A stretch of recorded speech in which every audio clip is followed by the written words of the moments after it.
아름다운 삶, 아름다운 마무리, 소망 소사이어티와 함께하는 소망의 시간입니다. 새해의 첫 달도 어느덧 절반을 지나고 있습니다. 여러분의 2026년 1월은 지금 어떤 모습으로 채워지고 있나요? 한 해의 출발은 늘 설렘과 두려움이 공존합니다. 오늘 이 시간이 올해 계획한 일들, 그리고 마음에 품은 기도 제목들을 향해 한 발 내딛는 시간이 되기를 바랍니다.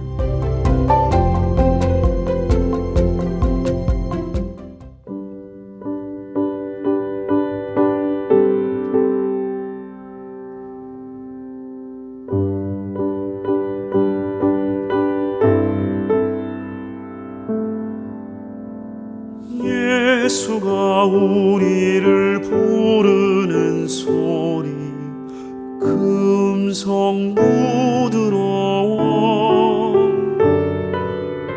문 앞에 나와서 사면을 보며 우리를 기다리네.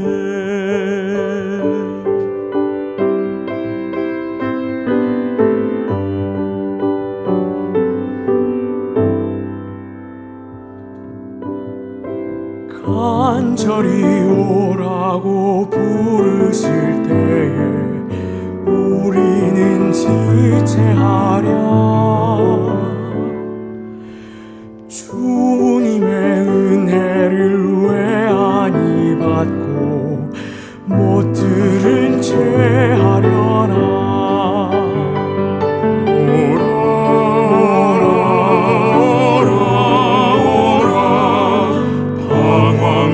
말고 오라. 죄 있는 자들아 이리로 오라. 주 예수 앞에 오라. 우리를 위하여 예비해 두신 영원한 집이 있어. 많은 세상을 떠나게 될 때 영접해 주시겠네. 죄 있는 자들아 이리로 오라. 주 예수 앞에 오라.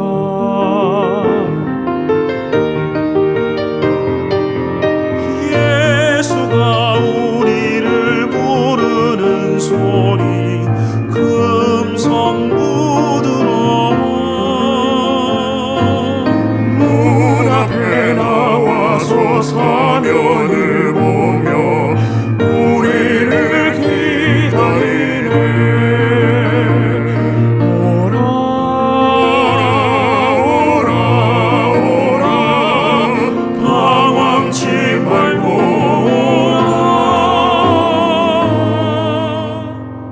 죄 있는 자들아 이리 오라. 주 예수 앞에 오라.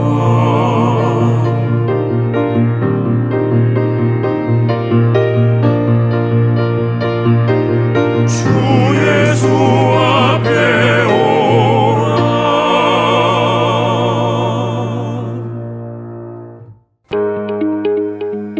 아름다운 삶, 아름다운 마무리, 소망 소사이어티의 소망의 시간입니다. 지난 시간에 이어 이 목자님의 삶의 여정 두 번째 이야기를 함께 천천히 따라가 보겠습니다. 1965년 숙명여대를 졸업했습니다. 서울과 경기도의 사립학교 교사 자리는 있었으나 공립학교 채용고시는 없었습니다. 제가 공립학교 교사를 꿈꾸었던 것은 공립학교에 근무하셨던 아버지를 존경했기 때문입니다. 부모에게 효도하시고 자식 사랑이 지극하셨던 아버지, 퇴근하고 돌아오실 때면 군밤, 군고구마, 오징어, 땅콩, 호떡 등 먹을 것을 꼭 사오셨던 분. 어디를 가실 때도 양쪽에 저와 남동생을 데리고 다니시며 자랑해 주셨던 아버지의 모습이 아직도 선명합니다. 마침 강원도 공립학교 교사 채용고시가 있어 응시했고 강릉여자고등학교로 발령받았습니다. 그때 이불을 들고 저를 따라오셨던 아버지의 따뜻한 배움은 언제든 기댈 수 있는 든든한 언덕이 되어 주었습니다. 강릉여고에서 1년 근무한 뒤 신당동에 있는 성동여자실업고등학교로 발령을 받아 서울로 돌아왔습니다. 교사 생활을 하면서 숙명여자대학교 대학원에 입학했습니다.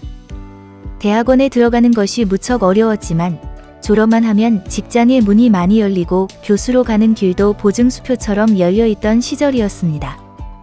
강릉여고로 갈 때도 성동여실고로 부임할 때도 아버지는 굳이 따라오셔서 교장 선생님께 인사드리고 돌아가실 만큼 저를 자랑스러워하시고 용기를 북돋워 주셨습니다. 이틀은 대학원에 나가고 나흘은 학생들을 가르치며 바쁜 일정을 보냈고 집에 다닐 수 없어 학교 근처에서 하숙을 하며 공부를 이어갔습니다. 대학원 논문을 준비하는 기간에는 눈코 뜰 새 없이 바빴습니다.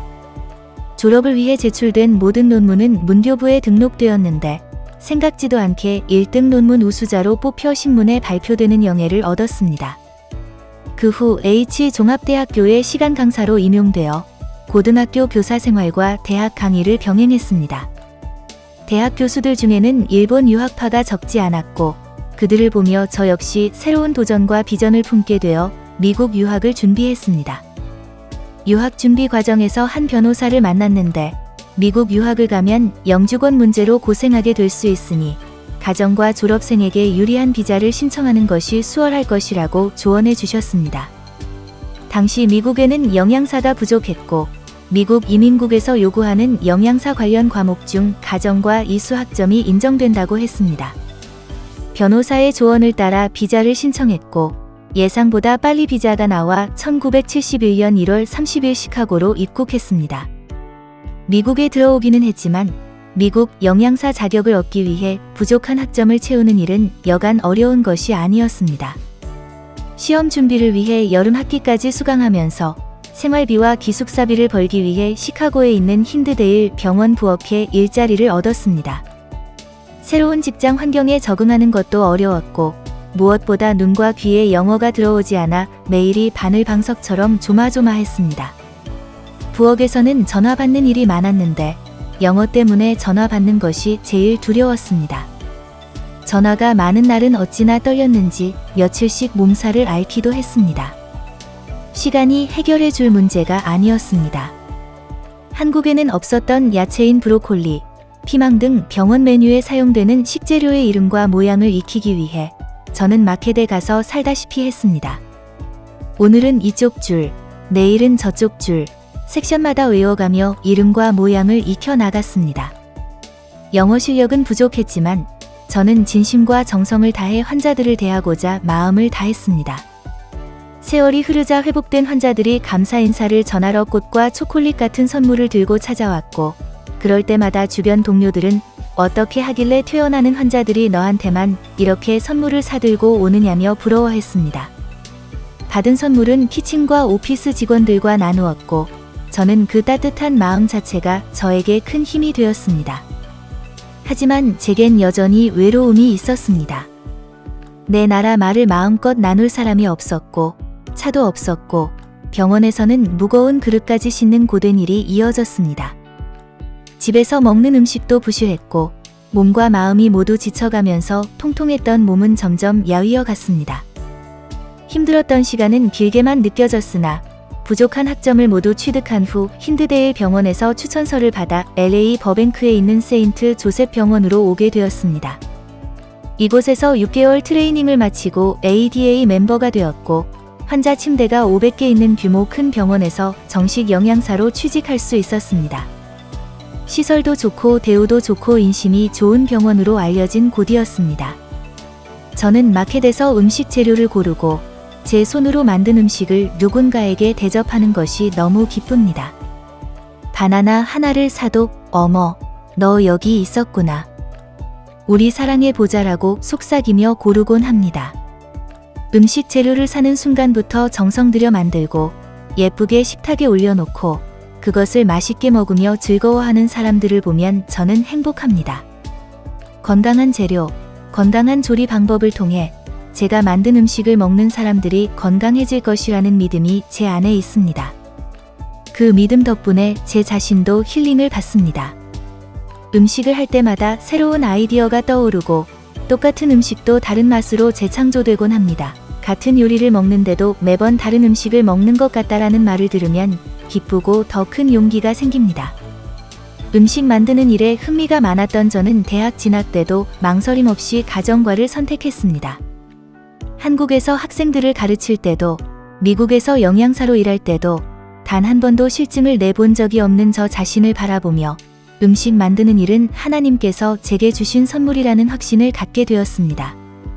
영양사라는 기본 배경 덕분인지 요리와 관련된 이해가 빨랐고 다양한 경험이 쌓이다 보니 응용과 창의적인 시도도 자연스레 빨라졌습니다.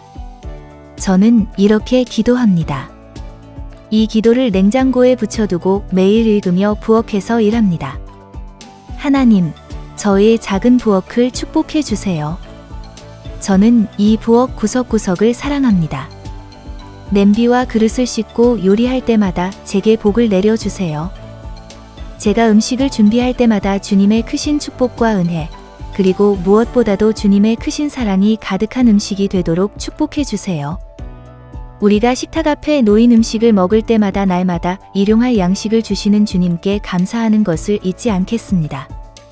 하나님, 이 작은 부엌을 축복하셔서 제가 준비한 음식을 먹는 이들마다 부정적인 것들은 떠나가고 오직 기쁨과 평화와 행복만을 누리게 도와주소서. 이 기도의 문장을 하루도 거르지 않고 을조리며 저는 부엌에서 일할 때마다 기쁨과 즐거움이 넘치고 힐링을 경험합니다. 아침 감사의 양념을 모든 음식에 꼭 첨가하는 것도 잊지 않습니다. 저는 캘리포니아에 와서 LAUM 대학원을 수료했습니다. 이곳에서 공부하던 중 믿을 만한 분을 통해 지금의 남편을 소개받았습니다. 같은 대학교, 같은 교회에 다니던 분이었는데 사귐없이 바로 결혼에 이르게 되었습니다. 남편은 유학생으로 동문학을 전공하다 독일로 2년 교환학생을 다녀오며 학점을 땄고 미국으로 돌아와 졸업했습니다. 이후 대학교 동문학 강사로 일했지만 급여가 적어 다시 바이오 케미스트리를 시작해 인턴십을 하던 중 저와 만나게 되었습니다. 남편은 참으로 어려운 사람이었습니다. 저는 1970년에 미국에 왔지만 남편은 그보다 훨씬 전인 1962년에 미국에 왔습니다. 결혼 생활 48년이면 서로 마음을 합쳐 남은 생을 잘 살아가야 한다는 것을 배울 만큼의 시간일 텐데 문화가 완전히 다르다는 생각이 여전히 사라지지 않았습니다. 남편은 일본에서 태어나 자랐고 미국에서 공부한 뒤 다시 독일에서 공부하는 등 학문이 깊고 다양한 문화를 경험한 사람이었습니다. 반면 저는 한국에서 미국으로 왔기에 남편의 문화를 이해하기 어려운 순간이 많았습니다. 너무 통하지 않아 울 때도 많았지만 시집가면 남편께 순종하고 살아야 한다 라는 아버지의 당부를 떠올리며 고비를 넘기기도 했고 신앙심이 깊어진 후에는 하나님 말씀에 의지하여 마음을 다스리기도 했습니다. 저의 신앙의 출발점은 집 근처에 있었던 용산교회였습니다.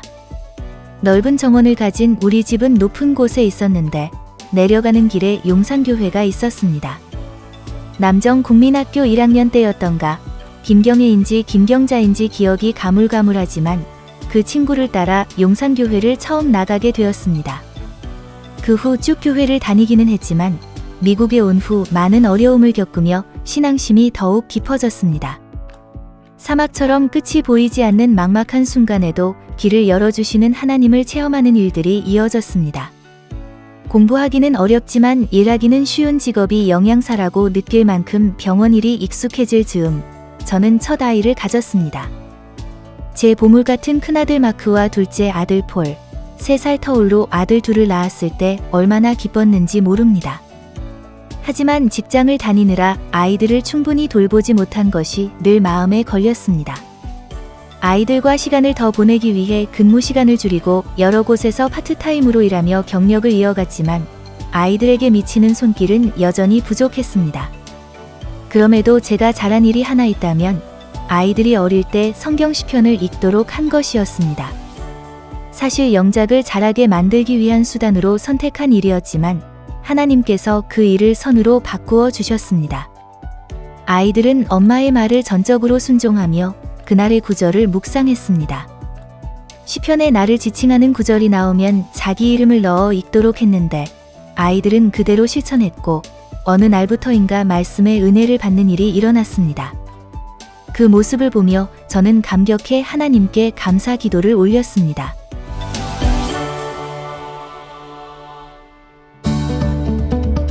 아름다운 삶, 아름다운 마무리. 소망 소사이어티의 소망의 시간입니다. 이 목자님의 이야기는 다음 주에 계속 이어집니다. 전립선암은 주로 중년과 노년층에서 진단되는 암입니다. 일반적으로 50세 이후부터 위험이 높아지며 진단 시 평균 연령은 65세 전후로 알려져 있습니다. 특히 가족 중 전립선암 환자가 있거나 기름진 음식을 자주 드시는 식습관이 있다면 정기적인 검진이 더욱 중요합니다. 오늘 이 시간에는 전립선암의 증상과 조기 발견의 중요성에 대해 함께 알아보도록 하겠습니다. 먼저 꼭 기억하셔야 할 점이 있습니다. 전립선암은 초기에는 대부분 증상이 거의 없습니다. 그래서 증상이 없더라도 정기검진이 무엇보다 중요합니다. 만약 증상이 나타난다면 대부분 소변과 관련된 변화로 시작됩니다. 갑자기 소변을 자주 보게 되거나 갑자기 급하게 소변이 마려운 느낌이 들거나 소변 줄기가 약해지거나 중간에 끊기는 경우 또 밤에 여러 번 화장실에 가게 되는 일이 생길 수 있습니다. 하지만 여기서 주의하셔야 할 점이 있습니다. 이러한 증상은 전립선암뿐 아니라 나이가 들면서 흔히 생기는 전립선 비대증, BPH 또는 전립선염이나 방광 문제에서도 자주 나타날 수 있다는 것입니다. 그래서 혼자 판단하지 말고 증상이 있다면 반드시 전문의 진료를 받으셔야 합니다. 의사 선생님들은 보통 이 증상이 전립선암인지 혹은 단순 전립선 비대증인지를 구분하기 위해 몇 가지 검사를 시행합니다. 먼저 PSA 혈액검사로 전립선 수치를 확인하고 필요하면 직장수지 검사나 MRI 영상 검사를 통해 보다 정확히 살펴봅니다. PSA 수치가 높다고 해서 반드시 암을 의미하는 것은 아니기 때문에 지속적인 관찰과 추적 검사가 중요합니다. 만약 전립선암이 뼈로 전이된 경우에는 등이나 어깨, 허리 등의 원인 모를 통증이 나타나거나 치료해도 통증이 계속 악화되는 경우가 있을 수 있습니다. 이런 경우에는 지체하지 말고 즉시 진료를 받으셔야 합니다. 많은 분들이 걱정하시는 체중 감소나 극심한 피로감 같은 증상은 전립선암에서는 아주 말기가 아닌 이상 흔하지 않다는 점도 함께 기억해 두시면 좋겠습니다. 오늘 말씀드린 것처럼 전립선 질환은 암과 비암성 질환의 증상이 매우 비슷하기 때문에 괜찮겠지 하고 넘기지 마시고 작은 변화라도 느껴진다면 가까운 병원에서 진단을 받아 보시길 바랍니다. 전립선암은 조기에 발견하면 치료와 관리가 충분히 가능합니다. 특히 초기에는 증상이 거의 없기 때문에 정기적인 검사와 꾸준한 관심이 여러분의 건강을 지키는 데 도움이 될 수 있습니다.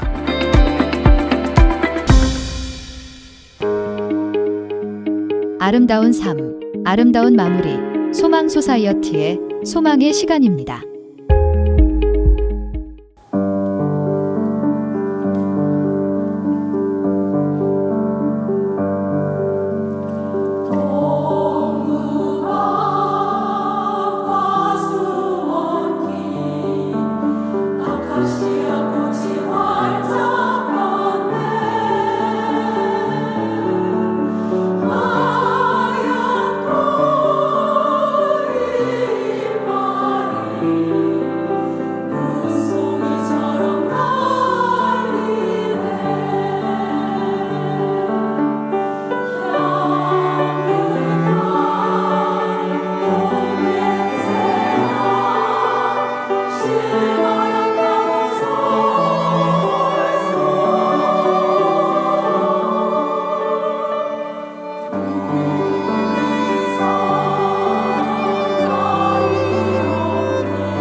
시간은 말씀을 통해 우리의 삶을 돌아보고 새로운 영적인 길을 찾는 귀한 시간이 되길 바랍니다. 오늘 남가주 새누리교회 박성근 목사님께서 전해주실 말씀의 본문은 호세아 6장 1절에서 3절이고 설교 제목은 그래도 새벽은 온다입니다. 하나님의 말씀 안에서 깨달음과 은혜가 가득한 시간이 되시길 바랍니다. 미국 역사상 가장 많은 발명품을 만들었던 인물이 토마스 에디슨입니다. 그가 발명해서 정식으로 등록한 발명품만 1093개나 된다고 합니다. 전기, 전화, 자동차 산업 등 그의 손이 미치지 않는 곳이 없을 정도로 다양하고 기발한 발명품을 만들어냈습니다. 그의 천재 중 천재라고 할 수 있을 것입니다. 그럼에도 불구하고 그가 했던 유명한 말이 하나 있죠. 천재란 1%의 영감과 99%의 노력으로 이루어진다. 1% of inspiration, 99% of perspiration 이런 말을 했습니다. 따라서 천재라고 하는 사람은 가끔 그가 해야 할 숙제를 마친 사람을 일컬을 때가 많다. 이 말은 다른 말로 표현하면 웬만한 사람은 다 천재다 그런 말이. 자신에게 주어진 숙제만 마쳐도 천재라고 표현할 수 있으니까 그렇습니다. 실제로 에디슨의 삶에 대한 자료를 살펴보면 에디슨이 타고난 천재는 아니었던 것 같습니다. 4살이 될 때까지 말을 못했다고 합니다. 더구나 어릴 때 열병을 앓아서 왼쪽 귀가 안 들리게 되었고 오른쪽 귀도 80%밖에 들리지 않는 청각장애자였습니다. 학벌도 우리가 생각하는 것 같은 아이비리그 출신이 아닙니다. 초등학교 몇 년 단위 기록밖에 남아있지 않습니다. 에디슨 자신이 학교 공부를 너무 지루해했고 또 수업 중에 질문을 너무 많이 한다고 선생님이 집으로 쫓아보냈기 때문입니다. 그래서 12살 때부터 디트로이트에 있는 철도 회사에서 일을 하는 일꾼으로 살았습니다. 그럼에도 불구하고 어떻게 그가 인류 역사상 가장 빛나는 발명가로 쓰임받을 수 있었을까요? 하나님 안에서 그가 가진 잠재력을 극대화시켰기 때문입니다. 여러분, 인생의 성패는 자신이 타고난 능력이 결정하는 것이 아닙니다. 그 능력을 얼마나 끄집어내어 바르게 사용하느냐에 달려있는 것입니다. 아무리 천재적인 능력을 가졌다고 해도 그것을 끄집어내지 않는다면 아무런 열매를 맺을 수가 없습니다. 또는 아무리 큰 능력을 가져도 이것을 나쁜 일에 사용하게 되면 인류를 해치고 사회를 망가뜨리게 되는 것입니다. 천재적인 도둑이나 사기꾼들이 많이 있지 않습니까? 네, 똑같은 능력이라도 하나님 안에서 바른 목적을 위해 사용하게 되면 아름답고 존귀한 열매를 맺게 되는 것입니다. 사실상 하나님은 우리 모두에게 고유한 능력과 잠재력을 심어주셨습니다. 우리를 창조하실 때 유니크하게 창조하셨기 때문입니다. 그러므로 나에게 주어진 고유한 능력이 무엇인지를 잘 발견하고 그것을 바르게 사용할 수만 있으면 우리 인생은 극대화되어서 하나님께 영광을 돌릴 수 있는 것입니다. 여러분과 저에게도 하나님 주신 잠재력이 있습니다. 우리 그것을 fully 바르게 끄집어내어 사용하고 있는지, 나의 능력이 무엇인지도 알지 못하고 나의 것을 바르게 쓰지 않는다면 아무리 많은 것을 소유해도 우리 인생은 낭비적인 인생이 될 수밖에 없습니다. 그러면 여러분과 저에게도 이 성령의 능력이 필요합니다. 하나님 우리 가운데 임재하셔서 성령의 능력을 기름 붓듯 부어주실 때 우리가 대적도 이길 수가 있고 고난과 아픔도 극복해낼 수 있게 되고 무엇보다 하나님이 기뻐하시는 30배, 60배, 100배의 결실을 맺을 수가 있는 것입니다. 아름다운 삶, 아름다운 마무리, 소망 소사이어티의 소망의 시간입니다.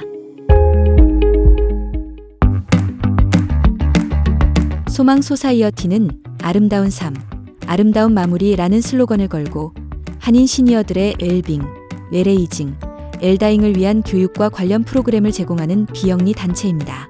2007년부터 지금까지 사는 동안 함께 누리고 함께 나누는 아름다운 삶을 살도록 한인 시니어들에게 봉사의 기회를 제공하고 아름다운 기부 문화를 만들어 나가며 당하는 죽음이 아닌 맞이하는 죽음으로 인생의 아름다운 마무리를 할 수 있도록 교육하며 돕고 있습니다. 소망 소사이어티는 사전 의료 지시서가 포함된 소망 유언서를 작성함으로써 뜻하지 않은 질병 혹은 사고로 의식불명 상태가 되었을 때 어떠한 의료행위를 받을 것인가를 미리 결정하고 문서로 남겨 환자와 가족이 존엄한 임종과 아름다운 마무리를 할 수 있도록 돕고 있습니다. 소망 소사이어티의 메모리 케어 프로그램은 뇌건강 교육, 메모리 테스트, 사전 의료 지시서, 가족 간병인 교육과 지원, 집 안전 평가 및 시니어 이상행동 시 대처법 등을 제공합니다. 치매를 앓고 계시거나 치매 어르신을 돌보고 있는 가족이거나 기억력이 나빠져서 치매가 걱정된다면 소망 소사이어티로 연락 주십시오.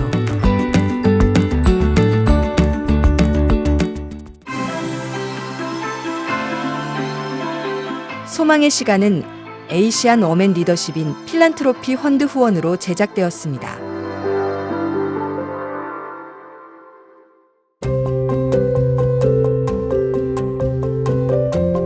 오늘도 함께 해주신 여러분, 진심으로 감사합니다. 이 시간이 여러분의 마음에 작은 빛 하나, 작은 지혜 하나, 그리고 작은 용기 하나를 남겼다면 그것으로 충분합니다. 새해에는 더 멀리 달리기보다 한 번 더 멈춰서 숨을 고르고 내가 가는 방향이 맞는지 돌아보는 용기가 필요할 때가 있습니다. 그 잠깐의 멈춤이 오히려 더 멀리 나아가는 힘이 되기도 합니다. 소망 소사이어티는 아름다운 삶과 아름다운 마무리, 그리고 존엄한 마지막을 준비하는 여러분의 동행자입니다. 죽음을 준비하는 공부는 결국 더 깊게, 더 감사하게 오늘을 사는 법을 배우는 길이라는 믿음으로 올 한 해도 여러분의 곁에서 함께하겠습니다. 오늘 밤은 어제보다 평안하시고, 내일은 오늘보다 따뜻하시고, 올해는 작년보다 더 소망으로 채워지시기를 소망합니다. 지금까지 소망의 시간이었습니다.